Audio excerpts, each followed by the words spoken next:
Madam, தொடர்ந்து எதிர்கட்சிகள் கஞ்சா குறித்தும் போதைப் பொருள் புழக்கம் குறித்தும் கண்டன அறிக்கை தெரிவித்த பிறகு நேற்று முதலமைச்சர் தலைமையில அமைச்சரவை கூட்டம் கூட்டி இது குறித்து விவாதம் பண்ணாங்க. அதை பத்தி உங்களுடைய கருத்து என்ன? இல்ல, அதுதான் எல்லா கண்டனமும் வந்ததுக்கு பின்பு இந்த கலாச்சாரம் மிக அதிகமாக இருக்கிறது என்று தெரிந்ததற்கு பின்பு ஒரு கூட்டம் கூட்டி இருக்கிறார்கள்.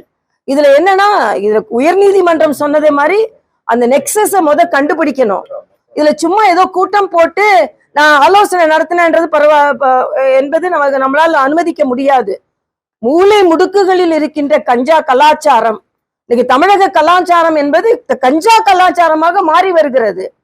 அதனால போதை கலாச்சாரமாக மாறி வருகிறது. அதனால இன்னும் இரும்பு கரம் கொண்டு இது ஒடுக்கப்பட வேண்டும் என்பதை நமது கருத்து.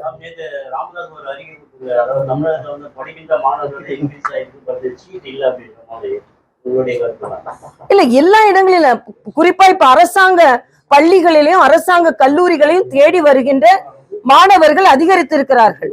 பொறியியல் கல்லூரிக்கும் இப்ப மாணவர்கள் அதிகமாக சேர்க்கையில் இருக்க வேண்டும் என்று விரும்புகிறார்கள்.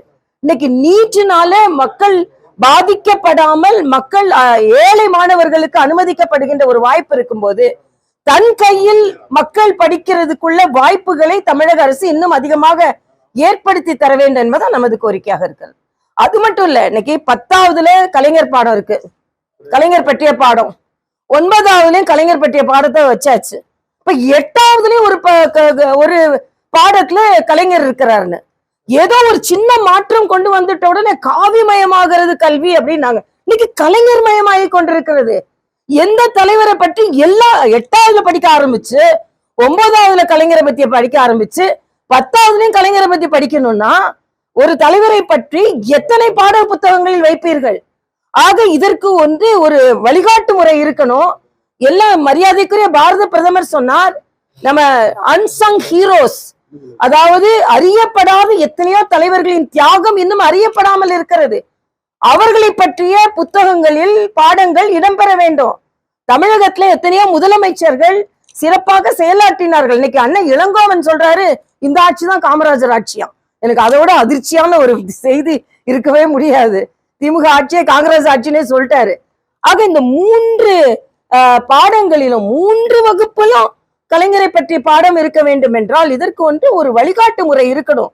எல்லா தலைவர்களையும் பற்றி, எத்தனை தலைவர்களை பற்றி, எத்தனை சுதந்திர போராட்ட வீரர்களை பற்றி பாடங்கள் படிக்க இருக்கணும். ஏன்னா குழந்தைகளின் மனதில் விதைப்பது எல்லாம் நல்ல விதைகளாக இருக்க வேண்டும் என்பது எனது கருத்து. அதான் ஏற்கனவே சொல்லிட்டேன், வன்முறை கலாச்சாரம் மிக அதிகரித்திருக்கிறது. அதே மாதிரிதான் அண்ணன் இபிஎஸ் ஒன்னு சொல்லியிருக்கிறாரு. எனக்கும் அது தோன்றுகிறது.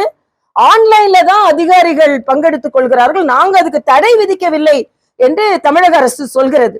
ஒரு விவாதம் என்றால் தண்ணி, நீங்க நேரடியா தண்ணி கொண்டு வரீங்களோ நேரடியா பங்கெடுக்க அதிகாரிகளுக்கு தயக்கம்னா எனக்கு என்னன்னு தெரியல. அதுல புதுச்சேரியும் சரி, கர்நாடகாவும் சரி, தமிழகமும் சரி, எல்லாருமே ஆன்லைன்ல தான் பங்கெடுத்துக் கொள்கிறோம் என்றால் நேரடியாக சென்று அப்பதான் விவாதிக்க முடியும். அவசரம்னா ஆன்லைன்ல இருக்கலாம், கொரோனா நேரத்துல ஆன்லைன்ல பங்கெடுத்து கொண்டோம்.